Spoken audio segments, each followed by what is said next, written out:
Samahan niyo ako kung paano gumawa nitong easy and simple pork chop creamy recipe.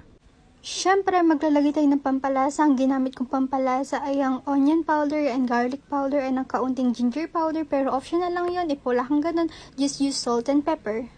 Siyempre, ipapan-fry na natin yung pork chop. It's better to use a non-stick pan, pero if wala, then just use oil. And also, optional nga lang pala yung evaporada. Pwede kang maglagay, pwede ka rin hindi maglagay.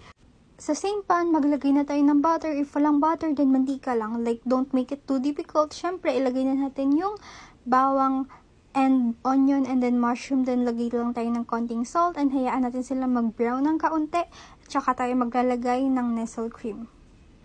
Sa part na to, maglalagay na tayo ng Nestle cream and lalahati natin siya para mas madami tayong sauce since yun yung need natin. And also, one of my hacks, syempre, dun ka maglalagay ng water sa Nestle cream para yung natirang cream is malalagay mo pa din dyan. And also, if you like cheese, pwede ka maglagay ng cheese, pero in that time kasi is wala pa kaming cheese, kaya di mo na ako naglagay. And maglagay ka na din ng konting evap. Depende rin sa'yo kung gaano kadami. There's no measurement here. And nakita niyo, super labnaw siya. Hindi ko na siya hintayin kumulo and lalagay ko na yung pork chop natin kasi pinan-fry ko man siya pero hindi siya yung brown na brown. Kaya need ko pa siyang pakuluan ng ilang beses para lumambot siya.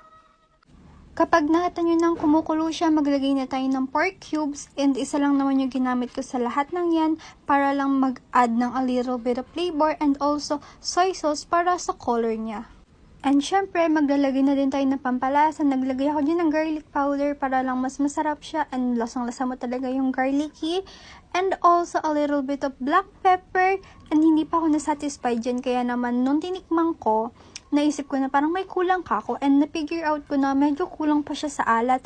That's why I decided to add salt. After nyan, ready na to serve and pwede na din natin kainin. And as you can see, masarap talaga siya. If I'm going to rate it, siguro 8.5 out of 10 kasi medyo napadami ko sa sabaw.